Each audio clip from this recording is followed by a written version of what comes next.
Welcome back to another Bryanston School Onshape video tutorial where we're modelling the C skateboard parts. In this video we're going to add the wheel and the fastening nut to the components for the wheel subassembly. So in the last video we created the spacer and we created one of the bearings. So let's rename our Parts Studio to reflect that so we know what we're looking for. So I've opened up the file that we were working on last time. I'm going to go to the Parts Studio at the bottom, right click and left click on rename, and we'll call it wheel parts. Okay, so let's create the wheel. We're going to do the same as we did in the last video and create a new work plane. So I'm just going to spin this around slightly so you can see what's going on a bit more clearly. I'm going to hover over the bearing plane, right click and left click on offset plane. And again, it's going off to the right, which is the direction I want to go. I can change the direction with these arrows.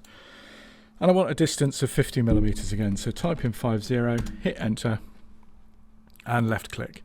And again, let's rename that plane so we know what it is. So right click, left click on rename, and we'll call it wheel plane.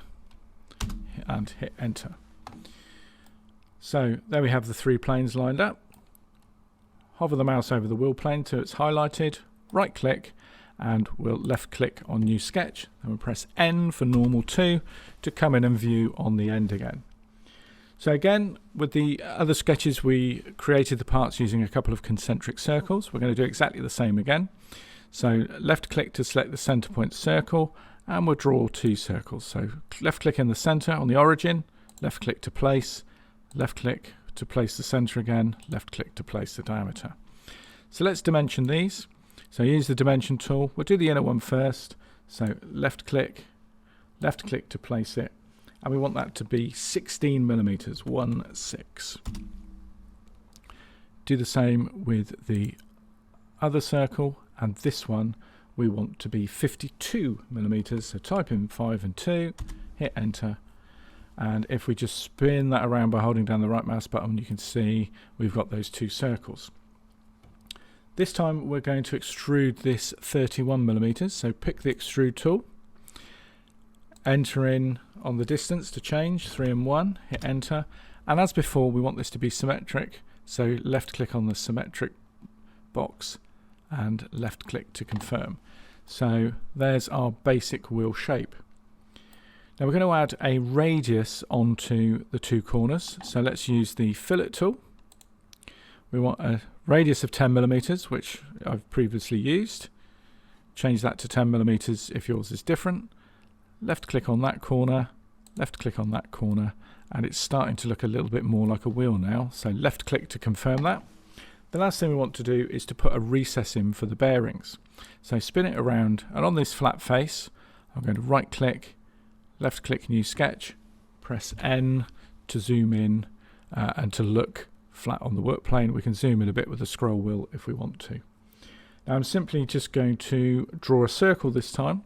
So center circle, left click on the origin to place the center, drag it out. I'm just going to drag it out a bit big so you can see it nice and clearly.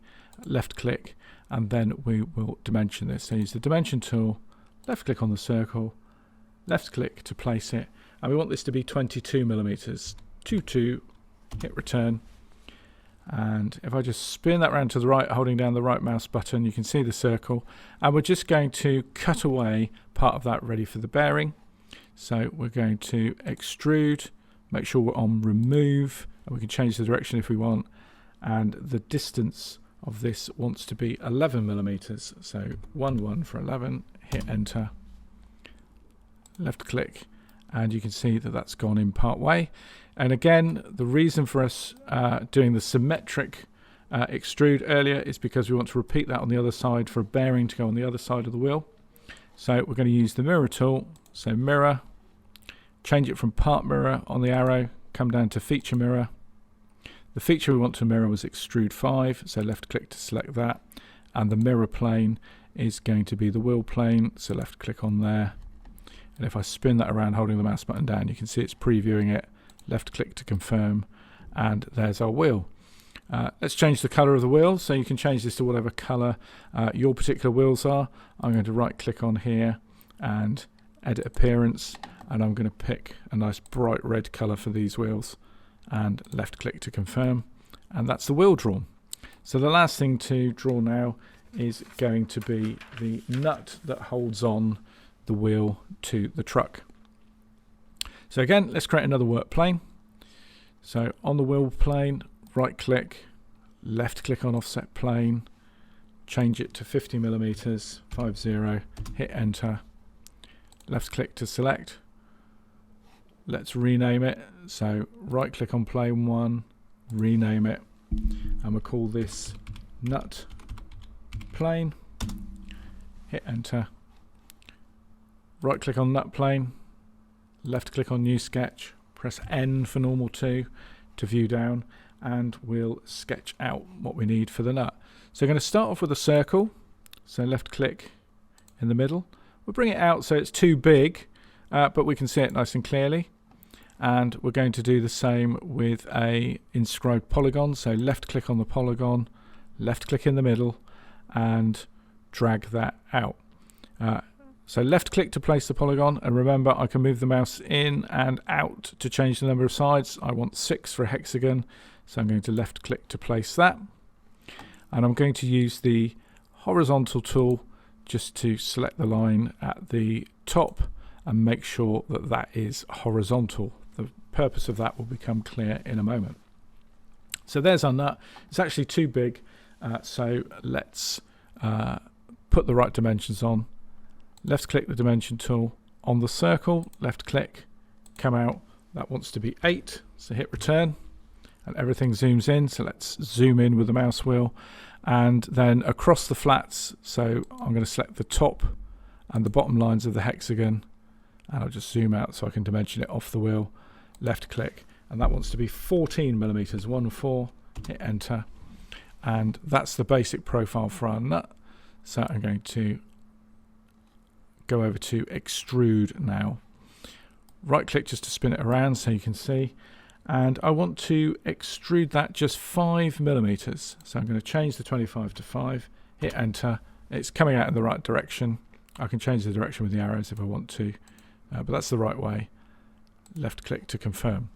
So that's a sort of a very basic nut. Let's make it look a bit more like a nylock nut, which is the type of nut that's got a plastic insert in it so that it doesn't unscrew itself. So let's look at adding in that part of the nut. So right click on the outer face, left click on new sketch, press N to view onto it, and I'm now going to draw 2 circles. So first one, place it, second one, center, and place it.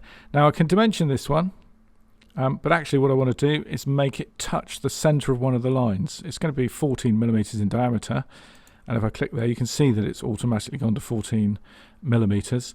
I could have picked up this line because that will be the same size, but we'll dimension it anyway. And so the circle we'll left click on, pull it over there, make that 8 millimeters again. So I just spin that sideways. We've got this donut shape, circle shape. Let's extrude that, left click to extrude, and we just want that to be 2 millimeters. So change it to 2, hit enter, left click. And we now need to add a radius on this corner. So we're going to use the fillet tool. We want that to be 1 millimeter, so change it to 1, and then left click on that edge, and that just puts a little radius on. Left click to confirm, and we've got something that looks a bit more like a nut. Let's round off these corners. So if we look at the nut, if we zoom out, this point is lined up with the edge of this top work plane. So the next sketch I'm going to do on the top work plane. So I'm going to hover over the top work plane, right click, new sketch, press N, and it's looking at all the components. I'm going to use the scroll wheel to zoom in where our nut is, and then I'm going to draw a triangle. Now I want to line up with this top edge, so that's the first thing, and I want to line up with that corner. So I'm going to left click from the corner, come down, left click, move it up so that it lines up with that point, left click, and then finally go back to the first point and left click. So I've created a triangle. Now I'm just going to dimension that now. So the first thing I'm going to do is click on one of the straight lines and the diagonal line, and I want that to be 45 degrees. And the next thing I'm going to do is to dimension one of these straight lines. So I'll go for that one because it's a bit easier to see. Left click to place the dimension, and I want that to be 1 millimeter. And because we aligned that with this corner point, you can see it stayed attached to that corner point, and it's just adjusted to that. Next thing I want to do is to put a center line in. So I'm going to use the line tool, and I'm going to use the construction line option. And I'm just going to hover over here, and you can see, the dotted orange line to show that I'm lined up with the origin. So I'm just going to place a line across the center of that. Now I can either click and drag, and then when I release it will just do a single line, but if I click and then click again, it wants to do a multi-line. To end the multi-line, I can just press the escape key. So we're now going to do a revolve cut. So I just turn that around slightly so we can see what's happening. I'm going to use the revolve tool this time. I'm going to click on remove, and the revolve axis is going to be this line.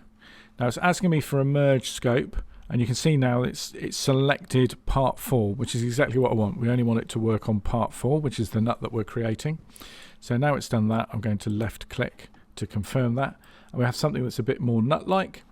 The last thing we're going to do is just to put a little recess on this face, so again it looks a bit like the insert that you get in a nylock nut. So I'm going to right click on that face, left click on new sketch, press N for normal 2 to view on there, and because we've already got a hole in the middle of here, it doesn't matter about me doing 2 circles, I can just do 1. So I'm going to use the center point circle, left click on over the origin, drag it out and left click to place it, and then use the dimension tool to dimension the diameter of that. I'll come off the wheel so it's a bit easier to see. I want that to be 11 millimeters, and then I'll spin that around again so you can see what I'm doing. So I'm just holding the right mouse button down to spin and using the scroll wheel to zoom in and out. So I want to extrude, I want to remove, so it's change direction, and I want that again to be 0.2, similar to when we did the bearings. Left click to confirm. So let's add a color to the whole part. Left click, edit appearance for part 4, pick the same sort of steel color as we did before, left click to confirm, and then again on this face I'm going to right click on the face, add appearance to the face, and again we could go with the same blue for the nylock nut. Left click. Let's come over to part 3, right click, left click, rename wheel, and part 4, right click, rename nylock nut, hit return. And that is the last of this tutorial. In the next tutorial we will start assembling. Thank you for watching. See you in the next video.